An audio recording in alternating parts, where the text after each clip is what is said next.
Hello everyone, 100 Python coding challenge এর challenge 10 এ আপনাদের স্বাগতম। চ্যালেঞ্জ 10 এ আমরা শিখব কিভাবে একটি স্ট্রিং প্যানগ্রাম কিনা তা চেক করতে হয়। আপনারা যারা প্যানগ্রাম সম্পর্কে অবগত না তাদের জানিয়ে রাখি, প্যানগ্রাম ওই ধরনের সেন্টেন্স বা স্ট্রিংকে বোঝায় যে সেন্টেন্স বা স্ট্রিং এর মধ্যে ইংলিশ অ্যালফাবেটের প্রতিটি লেটার অন্তত একবার করে রয়েছে। প্যানগ্রামের একটি জনপ্রিয় উদাহরণ হচ্ছে "the quick brown fox jumps over the lazy dog". আপনারা যারা টাইপিং স্পিড নিয়ে কাজ করেছেন তাদের কাছে এই সেন্টেন্সটা বহুল পরিচিত। এখানে ইংলিশ অ্যালফাবেটের 26টি লেটারই রয়েছে। তো এটা একটা প্যানগ্রামের উদাহরণ। এই প্রবলেমের জন্য আমি আপনাদের 3টি আলাদা সলিউশন দেখাবো। ফার্স্ট সলিউশনে আমরা স্ট্রিং মডিউলকে ইম্পোর্ট করে নিয়েছি, কেননা স্ট্রিং থেকে আমরা ASCII লোয়ার কেস এই স্ট্রিংটাকে ইউজ করব। ASCII লোয়ার কেস নিজেই একটি স্ট্রিং, যে স্ট্রিং এর মধ্যে ইংলিশ অ্যালফাবেটের 26টি লেটারই রয়েছে লোয়ার কেসে। এরপরে আমরা আমাদের যে স্ট্রিং বা সেন্টেন্স রয়েছে সেটাকে এস ভেরিয়েবলের মধ্যে স্টোর করে নিয়েছি। আমাদের সলিউশন স্ট্র্যাটেজি হবে, আমরা শুরুতেই এই স্ট্রিংকে কেস ইনসেনসিটিভ করে নিব, অর্থাৎ এইগুলোকে কনভার্ট করে নিব হয় আপার কেসে না হয় লোয়ার কেসে। দেন এই পুরো স্ট্রিংকে একটি সেটে কনভার্ট করে নিব। সেটে কনভার্ট করলে আমাদের সুবিধা কি হবে? আমাদের এখান থেকে ডুপ্লিকেট যে লেটারগুলো রয়েছে সেগুলো রিমুভ হয়ে যাবে। আর ডুপ্লিকেট লেটার রিমুভ হইলে আমরা আমাদের কম্প্যারিজনকে সহজে করে নিতে পারবো। তো এই কাজগুলো আমাদের করার ওয়ে কি? আমরা সেট এস নামে একটা ভেরিয়েবল নিয়েছি, যেই ভেরিয়েবলের মধ্যে আমরা একটা সেটকে স্টোর করব। কোন সেট? আমাদের এই স্ট্রিংকে শুরুতে লোয়ার কেসে কনভার্ট করে নিয়েছি, দেন সেটাকে সেটে কনভার্ট করে নিয়েছি। তো আমাদের এই স্ট্রিং থেকে দুইটি কাজ হবে। একটা হচ্ছে পুরো স্ট্রিংকে লোয়ার কেসে কনভার্ট করে নেওয়া যাবে, দেন সেটাকে সেটে কনভার্ট করে নিয়ে যাবে, অর্থাৎ সেখান থেকে ডুপ্লিকেট ভ্যালুগুলো রিমুভ হয়ে যাবে। এরপরে আমাদের আরো একটা কাজ বাকি রয়েছে, সেই কাজটা হচ্ছে আমাদের যে সেট রয়েছে সেই সেটে আমাদের স্পেস চলে আসতে পারে, অর্থাৎ ব্ল্যাঙ্ক স্পেস। আমরা চাচ্ছি না আমাদের যে সেট রয়েছে সেই সেটে ব্ল্যাঙ্ক স্পেস থাকুক। তো সেই কাজটা আমরা এখানে করে নিয়েছি। সেট এস কে রিমুভ মেথডের মাধ্যমে কল করে সেই সেট থেকে আমরা কি রিমুভ করেছি? ব্ল্যাঙ্ক স্পেস রিমুভ করে নিয়েছি।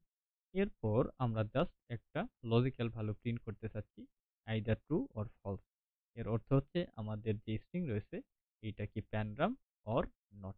যদি ট্রু হয় তার মানে হচ্ছে আমাদের স্ট্রিং বা সেন্টেন্সটা হচ্ছে প্যানগ্রাম, আর যদি ফলস হয় তাহলে প্যানগ্রাম নয়। তো এই লজিক্যাল ভ্যালু কিভাবে প্রিন্ট করব? আমরা যে সেট এস তৈরি করে নিয়েছি, আমাদের সেট এস এর মধ্যে কি রয়েছে? আমাদের পুরো সেন্টেন্স লোয়ার কেসে রয়েছে, প্লাস সেটাকে সেটে কনভার্ট করে নেওয়া হয়েছে। এইটাকে আমরা কম্পেয়ার করব কিসের সাথে? String dot ASCII lower case. আমি অলরেডি বলেছি ASCII লোয়ার কেস একটি নিজেই স্ট্রিং যেখানে ইংলিশ অ্যালফাবেটের 26টি লেটার লোয়ার কেসে রয়েছে। তো স্ট্রিং মডিউল থেকে ASCII লোয়ার কেস এই স্ট্রিংকে কল করব, দেন সেটাকে সেটে কনভার্ট করে নিব। তাহলে আমাদের সেন্টেন্স যদি প্যানগ্রাম হয় সেক্ষেত্রে এই দুইটি সেটই কি হবে? ইকুয়াল হবে। আর আমরা এখানে ট্রু ভ্যালু কখন পাবো? যখন দুইটি সেট সমান হবে তখনই। আর ট্রু ভ্যালু মিন্স আমাদের এই সেন্টেন্সটা প্যানগ্রাম। তো আমি একটু রান করে দেখি কি আউটপুট আসে। আমরা এখান থেকে দেখতে পাচ্ছি আমাদের আউটপুট হচ্ছে ট্রু। ওকে, তো আমি আরো একটা কাজ করি, এখানে সে অন্য কিছু দিয়ে দিই। হ্যালো। হ্যালো অবশ্যই প্যানগ্রাম নয়। দেখি কি সিচুয়েশন তৈরি হয়। এখানে আমরা দেখতে পাচ্ছি একটা এরর থ্রো করেছে, সেটা হচ্ছে কি এরর। এখানে এমটি অর্থাৎ ব্ল্যাঙ্ক স্পেস দেখাচ্ছে। এর কারণটা কি? কারণটা এখানে রয়েছে, সেট এস ডট রিমুভ আমরা কল করেছি, কিন্তু আমরা আগে চেক করি নাই যে আমাদের স্ট্রিং এ কোনো ব্ল্যাঙ্ক স্পেস রয়েছে কিনা। এখানে কি কোনো ব্ল্যাঙ্ক স্পেস রয়েছে? অবভিয়াসলি না। তো আমরা কোনো কিছু রিমুভ করার আগে অবশ্যই চেক করব যেটা রিমুভ করতে চাচ্ছি সেটা আমাদের স্ট্রিং এর মধ্যে আছে কিনা। তো আমি কিভাবে চেক করতে পারি? ইফ ইন কোথায় সেট এস। ওকে, এই কাজটা করার পর আমরা কি করব? আমরা সেট এস থেকে ব্ল্যাঙ্ক স্পেস রিমুভ করতে পারবো। এখন যদি রান করি, আমাদের এরর আর আসার কথা না, তার পরিবর্তে এখানে কি আসবে? ফলস আসবে। আশা করি ফার্স্ট সলিউশন আপনারা বুঝতে পারছেন। এবার আমরা আমাদের সেকেন্ড সলিউশনের দিকে আসি। সেকেন্ড সলিউশনেও সিমিলার ওয়েতে আমরা স্ট্রিং মডিউলকে শুরুতে ইম্পোর্ট করে নিয়েছি এবং এস ভেরিয়েবলের মধ্যে আমাদের কাঙ্ক্ষিত স্ট্রিং বা সেন্টেন্সকে স্টোর করে নিয়েছি। দেন আমরা একটা লজিক্যাল ভ্যালু স্টোর করে নিয়েছি ইনিশিয়ালি, সেটাকে কি করেছি? ট্রু রেখেছি। অর্থাৎ ইনিশিয়ালি আমরা ধরে নিচ্ছি আমাদের স্ট্রিংটি একটি প্যান্ড্রাম। এরপর আমরা একটা ফর লুপের মাধ্যমে আজকে লোয়ার কেসের যে প্রত্যেকটা লেটার রয়েছে সেই লেটারকে ইটারেট করতে থাকবো। তো আজকে লোয়ার কেসের মধ্যে কি রয়েছে? আমাদের ইংলিশ অ্যালফাবেটের 26টি লেটারই লোয়ার কেসে রয়েছে। আপনারা এর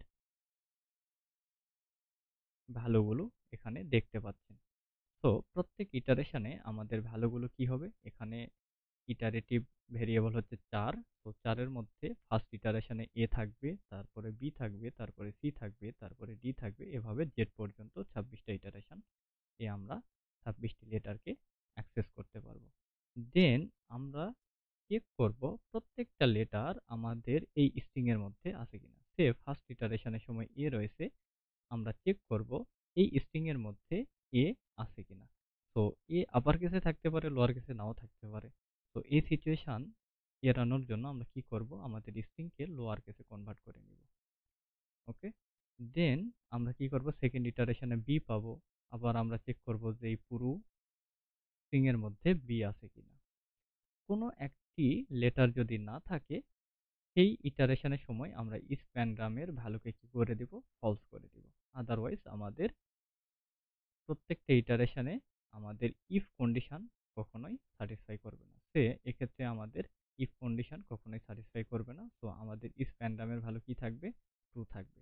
দেন আমরা ইফ প্যানগ্রামের ভ্যালু সিম্পলি প্রিন্ট করে দিব। আশা করি এই লজিকটা বুঝতে পারছেন। সিমিলার প্রবলেম অর্থাৎ ফর লুপের ইটারেটিভ প্রবলেমগুলো আমরা অনেকবার সলভ করছি। আশা করি এই বিষয়টা ধরতে পারছেন। আমি এটা রান করে দেখি। আমরা এখান থেকে দেখতে পাচ্ছি কি ট্রু রয়েছে। তো আমি এখান থেকে অন্য কোনো স্ট্রিং যদি দিই, সে হাই, ছোট্ট একটা স্ট্রিং, এটা যদি রান করি, সেক্ষেত্রে আমরা এখানে দেখতে পাবো কি ফলস। আমাদের 3 নাম্বার এবং 2 নাম্বার সলিউশনের মধ্যে বিশেষ কোনো পার্থক্য নেই। আমাদের 3 নাম্বার সলিউশনে ছোট্ট একটি মডিফিকেশন করা হয়েছে ফর লুপের মধ্যে।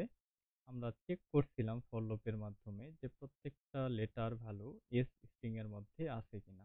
এক্ষেত্রে ইস প্যানগ্রাম নামে আমরা একটা ফ্ল্যাগ রেখেছিলাম। তো কোনো একটা মিসিং ভ্যালু থাকার পর আমরা ইস প্যানগ্রামের ভ্যালু যেহেতু ফলস করেছি, সেহেতু ফার্দার আমাদের কোনো কম্পারিজন করার প্রয়োজন নেই। কারণ একবার ফলস হওয়া এবং একাধিকবার ফলস হওয়া সেম আউটপুট আমাদের দিবে। তো যখনই কোনো একটা মিসিং ভ্যালু আমরা পাবো, তখনই আমরা আমাদের লুপ এক্সিকিউশন বন্ধ করে দিতে পারি। তো সেই কাজটা আমরা কিভাবে করব? অবশ্যই একটা ব্রেক স্টেটমেন্টের মাধ্যমে। ব্রেক কি করবে? এক্সিট দি লুপ ইমিডিয়েটলি, অর্থাৎ ইমিডিয়েটলি আমাদের এই লুপ এক্সিকিউশন বন্ধ করে দিবে।